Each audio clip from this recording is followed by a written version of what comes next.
and welcome again to the Skillwork Forum. I'm Tim, and as always, I'm joined with my partner here, Brett. We gather on these podcasts to talk about trends, issues, concerns really surrounding the skilled trades and those industries that leverage and use and depend on skilled tradesmen. So today, we're going to have a very cheery topic. We thought we'd just cheer everyone up, and we're going to be talking about the current economic pressures, the inflationary impacts really to industry and all of us that are living in it, and some of the things that perhaps we can do and really just take a pulse of the current economic trends and impacts that we're all living in right now, particularly with how they impact skilled trades, labor, and that whole gap that we always talk about here on the podcast. So just kind of tee things up in general. Prior to our friend over there, Vladimir Putin's invasion and excursion into Ukraine, which will impact things. We'll talk about that in more detail. But the economy really was still under a lot of stress, but things were beginning to look hopeful. If you look at some of the indicators, the pressures from the pandemic, kind of the post-pandemic bounce was we were beginning to see signs that economic recovery was underway, and that the peak impact from the pandemic we were kind of on an uphill growth pattern, which is great. Inflation had already begun to creep up, though. We were seeing inflation was there. As a matter of fact, October of 21 was 6.2%, and by January it was already up to 7.5%. But everybody kind of thought that we could normalize inflation. It could be something that was a normal trend, that we could manage it through, the normal levers that we talk about. Mm-hmm. Yeah, no, we were starting to see, obviously there's huge demand, in the supply channels. And so, the labor numbers, the jobless claim numbers were, had just hit an all-time low, or not an all-time low, but a low since the 70s. So, like you said, Tim, while there was inflation pressure that was coming, and there were some other things that were going on, there were some signs that the last 2 years of what we've experienced with COVID, that we were getting people back to work, and there was some positive signs in those things. Yeah, so it was the trend was good. There was a lot of positivity, optimism. We talked about our trends for this year. There was a lot of things that that we believed, these, especially with the unemployment figures coming, that things were going to improve on some fronts, but then the proverbial, what hit the fan overseas. Russia decides to invade Ukraine. It triggers this incredible financial and economic conflict across the globe, really proving that we are in a global economy here and that everything is interconnected. I mean, you have Russia invade Ukraine, and then 2 days later, I'm paying 75 cents more for gas, or maybe not 2 days, but it seemed like it happened overnight. So it really was a huge impact on things. Oh, no doubt. I mean, the current administration, their position on energy independence, came to roost really fast. Yeah. When you're getting a lot of your oil from overseas, and those things start to happen, like you said, the impact. So now you've got a situation where where you're already seeing inflation creep up. We're seeing wage costs start to creep up a little bit. We're seeing cost of food start to creep up a little bit in the inflation. And then, like you said, Tim, all of a sudden it hit home, or the groceries hits home too. Yeah. But when all of a sudden you pull up to fill up your truck, and what used to cost $50 costs $75, that's significant, and so yeah. I know here, we were fortunate. We're in Nebraska, and while our gas went way up too, we were not as high as some parts. I think we were in the bottom 10. I think right now gas is $3.70 or something like that, which is still really high, considering where it was, a couple years ago. But, I think the average was well over $4, and it continues to be well over $4. Yeah, so it impacted everything. I mean, I just got back from a little road trip, and you noticed along the way that prices were up, not only for gas but just everything. Stop and get a quick bite to eat on the way, and it's like, what the heck? I mean, I don't frequent those kind of places often, but it was startling how much it really was. So this soft recovery that we thought we were in now seems to be threatened. So it brings a lot of questions, and we just thought, we're not economists. We're business owners. We try to run a business, but we all live in it, and it's important for us to take a look at some of these things and how it impacts us. So we've kind of tried to take a look at some of these things and maybe some questions like, will there be more inflation? Are oil and gas prices going to continue to go higher? Now, when you see this podcast, gas prices have kind of moderated a little bit, but it's still above what it was 18 months ago, even a year ago. So no one knows these things for certain. Like, are we heading into a recession? Some people have talked about that. Are we heading into a recession, or maybe even, hyperinflation? Both ends of the spectrum there. But it's important for us to assess what we do know, and how does it affect you, and particularly your current labor and some of the recovery headwinds in that particular area of focus. Yeah, I mean, we want to kind of start to kind of pull it back into where we would consider ourselves to maybe have a little more expertise than we do in the economy. The reality. I was just talking to my son and daughter-in-law the other day, and they said, these $600 trips to Costco are not sustainable. What used to cost them, still, probably $300 or $400, is that. So to a family with kids, the I think grocery costs are up about 7%. To go out and buy a vehicle. I was talking to somebody the other day, and they said literally where they normally would have 500 cars on the lot, I think they had less than 50. So what does that do? Well, that means the cost of those, they're not coming off sticker price anymore. No. So cost of cars, are up anywhere from 12 to 40%. We talked about gas and the immediate impact we saw in that. Gas is up 40%. I think nationally, for those that are renting, today's crazy real estate market, my wife's a realtor, as Tim, and just the real estate market, not just here in Omaha, but everywhere, is crazy, which is keeping a lot of first-time home buyers in the rental market, and rent is up somewhere around 14%, nationally. So you start to add up all those numbers, and a traditional or a typical wage increase, you get to the end of 2021 and you look at your employees and you go, okay, well, the standard is about a 3% increase. Well, you've now, you're spending more than what you got. And so those types of things start to impact in a lot of areas on the wages and these facilities. The folks that we really target this audience to mostly, business owners that are running these businesses. This impact, this pressure of these costs is going to push down into your business and in a variety of ways, and already a very tight labor market. Yeah, I mean, it's the wage increases have basically been wiped out, and you're actually going backwards. And intuitively people feel that, although they may not look at all these specific things, but they know it. And that means it's going to be a big impact to some of your skilled craftsmen, your tradesmen, the people that you depend on to run your businesses. And as a matter of fact, it's even a much bigger impact to middle or even lower income earners. So your workers and the people that we deal with, their logical conclusion is going to be, hey, I need more pay to compensate. I need to find a job that pays better. This raise that I just got seemed good at the time, but it's not.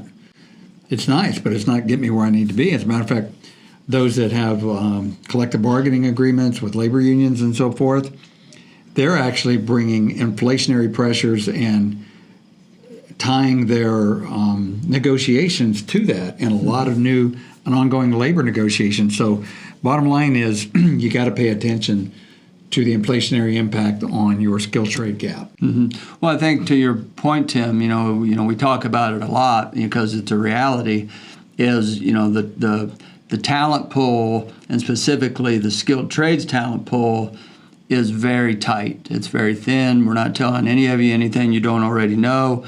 You're experiencing that. And so now as you have this this baby boomer exodus that we've talked about for a long time. There's 10,000 baby boomers that are reaching the age of retirement per day, and that will continue for the next 10 years. Now, obviously, not all 10,000 of them are in the skilled trade space, but a lot of. I was just at a client yesterday, and I was walking the shop with them, and I commented to the guy. I said, you've got some pretty seasoned guys here, and which was what people say about us these days. Right. You guys are seasoned. And he looked at me like, "You're right," which meant they're not going to, how much longer are they going to work? And so that's that baby boomer exodus that we talk about. So you've already got you've got an exodus. Everybody's fighting for the talent. You've got this high demand for that, and then you throw in this inflationary pressure on both your business, but also on those individuals. So where before maybe a guy would have said, or a gal, hey, I'm making X, but it's not worth it to me to go down the street for another few bucks. Well, now they're looking and going, you know what?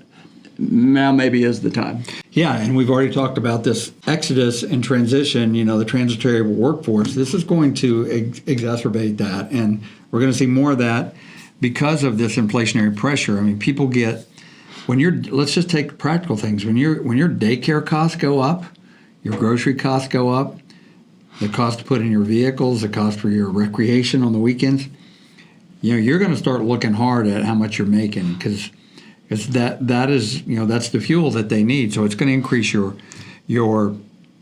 need to focus very much so on the health of your employees. And we did a whole podcast talking about not only compensation but benefits as two levers you can use. So take a listen to that if you're interested in some thought on that.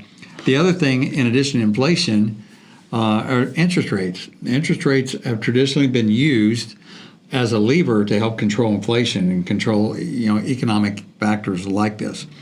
So even before the Ukrainian thing, inflation or the Fed was beginning to creep interest rates up to offset these pressures we talked about. So here in the Midwest, we have an economist locally that focuses throughout the Midwest. He takes a look across 10 states in the Midwest, and he puts this quarterly report out called the Midwest Economic Outlook. And he has an index. And it really is a great barometer on the health of the middle America, which is important to manufacturing food for the rest of the country. So particularly focuses on agriculture and food processing, one of our big customers. So he expects in this report, and he's very accurate, he's been doing this for a while, he expects another 1.5% to 2% rise in the prime lending rate to bring it around 5, maybe a little above 5 this year. So even low historically, I mean, we've seen double-digit rates in our lifetime, but still higher than people have experienced. So the idea of doing capital investments and leveraging, borrowed funds is going to be an impact to your business, which, you may decide not to do those upgrades that you've been talking about. So that's going to impact this higher cost of money. It's going to squeeze profitability and impact the ability to do capital borrowing. Mm-hmm. So that's another pressure that you have to take into account. Well, I think, Tim, on that point, like you said, it is historically low, but we adjust whether we're businesses or whether we're individuals, that are borrowing, whether you're buying a house or whether you're, most people's, business, if you've got a line of credit on your business, that's not a fixed rate. That's going to be a rate, that's driven off of prime. Now you may have your fixed debt, is probably on a fixed, number, but we're all, and from a business perspective, we're more likely to feel the impact quicker. You can make a decision as an individual. Well, hey, I'm not going to be able to buy that house. You've probably, hopefully, you locked in, when mortgage rates were extremely low. And but even though we're still low, the fact that the cost of money goes up 1%, 1.5%, 2%, which I think, is probably likely, it has an impact. So if you tie that, Tim, back to the skilled trade, so now you're paying a little bit, as a business, you're paying a little bit more for the money. You've probably had to bump your wages a little bit to get people in. And so the need to make sure that your plant or your manufacturing facility, in this case, is running efficiently, and you have the talent to make sure that OEE number that anybody that's in the manufacturing world knows exactly what I'm talking about, that number, that efficiency can offset those costs. But if your plant's not efficient and you've got all these other pressures, your bottom line is gonna feel the hit in that. So back to the talent side, even more than ever, when money's cheap and wages are cheap, which they haven't been for a while, but when everything's cheap, you can, almost fall into a lull of not being as efficient as you need to be. And in this market, now the demand for the really quality skilled talent is going to be there more than ever.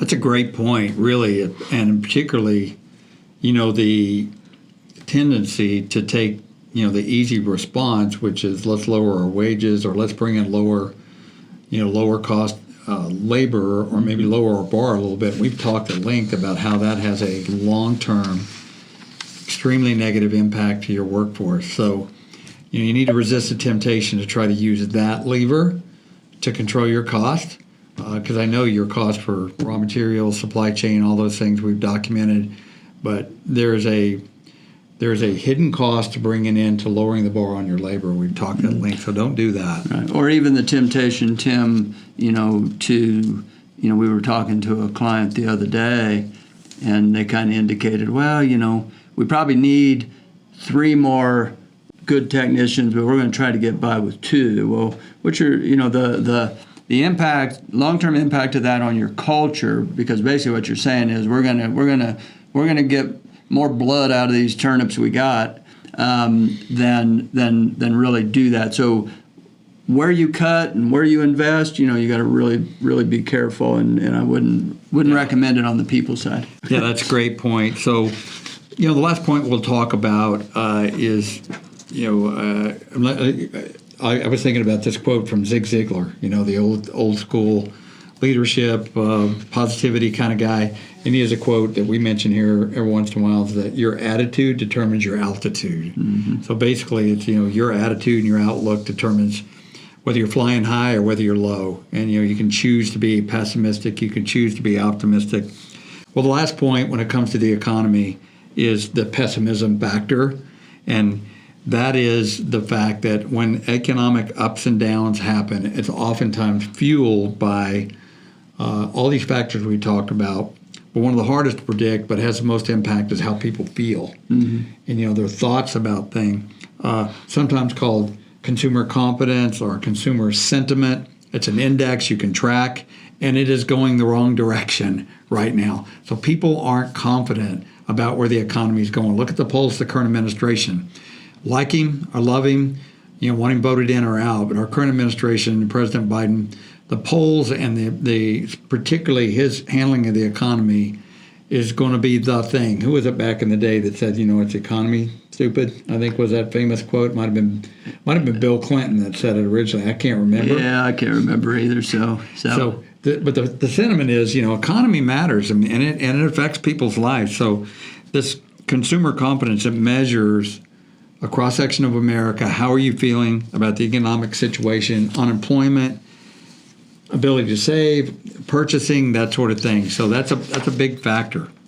Yeah, no doubt. Like you said, it's a regular thing. You hear reported. You hear reported unemployment numbers, but consumer confidence is a big one, because what consumer confidence basically says, are people going to spend money, and that's if people start spending less money, then obviously there's a pullback on the economy.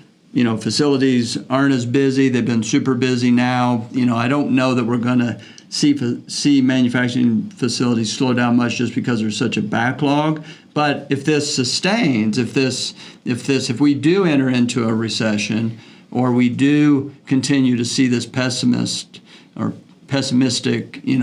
view on the economy, I mean, eventually it will catch up to us. I think, obviously, during the COVID time, obviously there was a lot of concerns, as people weren't going to work and whatnot. Of course, the government was, shelling out money faster than they could print it. But, and in some cases, in fairness, people needed it. I mean, they couldn't go to work. They couldn't do this or do that. And so, but all of that didn't create a ton of optimism in the economy. We were coming out of that as we kind of started this podcast, Tim, as we said, even though we were seeing increases in inflation, as far as the COVID hangover, we were beginning to kind of get over that a little bit, or feel a little bit better from that. But now this year, that consumer confidence index has dropped,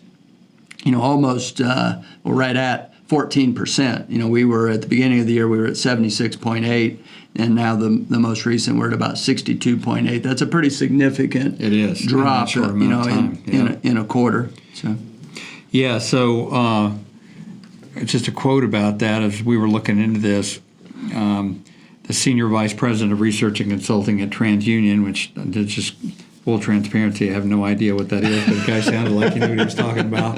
But I like the quote he said. He said, an optimistic consumer is more comfortable spending and borrowing. That's what you said. And the bottom line is, so here's a dichotomy that I always find strange too. So when consumer confidence goes down, people make wiser decisions in terms of they save rather than spend. Now, but for the economy, we want people spending. But so there is this, people are setting on money and they're being a little bit more risk averse. So how does that impact your skill trades, and why are we talking about it? Well, uncertainty drives pessimism, and pessimism affects people's attitude, affects their uncertainty in their job, willingness to transition to a new job, need for higher wages, and they're just not as focused day to day. So what does that impact things like safety? I mean, if I'm focused on paying bills or how can I afford daycare, I mean, we deal with that with our employees. We have to constantly be thinking about the impact of the economy to them, because we want our people engaged and thinking about what we're doing here. And they can if wages and inflation are killing them on the home front. So just to wrap this up, we're not economists. We may use a couple of these phrases. We understand, though, the wisdom in taking a measure of the society we're living in from an economic perspective and try to take a look at how that's going to affect our business, and I'm sure you do as well. So these trends, although we don't know how they're going to actually go, we don't know what in the world's going to happen with Russia, with Ukraine, global oil supplies. At this recording, our administration is releasing, strategic oil surplus that we keep on hand, supposedly for crucial things, and evidently a crucial thing is driving up my polling numbers, apparently. But anything over $4 is crucial, I guess. Yeah, I guess so. But all in all, it pays to stay on top of it and try to forecast it the best you can, get ahead of it, do risk mitigation strategies, and look for ways to offset the risk. So any final thoughts, Brett, on this? No, like you said, we're not, we're in this with you, whether it's as a business owner or as somebody out there having to, pay for gas, So, we just feel it from what we see. We have the advantage in that we have, we work with, a lot of companies across the U.S., so we hear things. We hear how companies are feeling it. We know, our guys, and gals that are out there that work for Skillwork here, which is our company, is they're out there on the road. So when you talk about gas, where before it took a guy $100 to get to location to where he's going to work, now it's costing $150 or whatever the case may be. So we see it, we feel it, we know it's impacting these things. I think it's like anything, ignoring a problem doesn't fix a problem. So we got to stay on top of it. We got to look at it. We got to look at wages. You got to make sure you keep your talent. You got to run your facilities more efficient than ever. And so I think that's really as we think into these things. Like you said, we don't have the answer for the war in Ukraine. We don't have the answer for a lot of these things, but we're common sense people, and so we're just looking at the impact in the trade world, in the manufacturing. I guess we would say we do have the answer, which is turn to God in times of uncertainty, because even though we don't know what the future holds, we know who holds the future. So I love that, and God's in control. So while we're good stewards, we don't become too anxious about these things that we can't control. So as we wrap up here, we just want to remind you again about our great friends at the Texas Boys Outdoors. We're a proud sponsor of that. It's on the Pursuit channel. You can check them out on YouTube. Outdoors, fishing, hunting. They focus on first responders, military veterans, special needs kids and adults. They do a great thing. We're proud to be a sponsor of that show. And Brett recently went down and did a recording there. You'll be able to see that soon with one of our skill workers. And we're going down in a few weeks to do a hunting trip as well. And just get some of our guys that work hard out in the field down there to enjoy a great trip and God's great creation. So check them out. Pursuit Channel, Texas Boys Outdoors. Until next time, thanks for joining us here on the Skillwork Forum.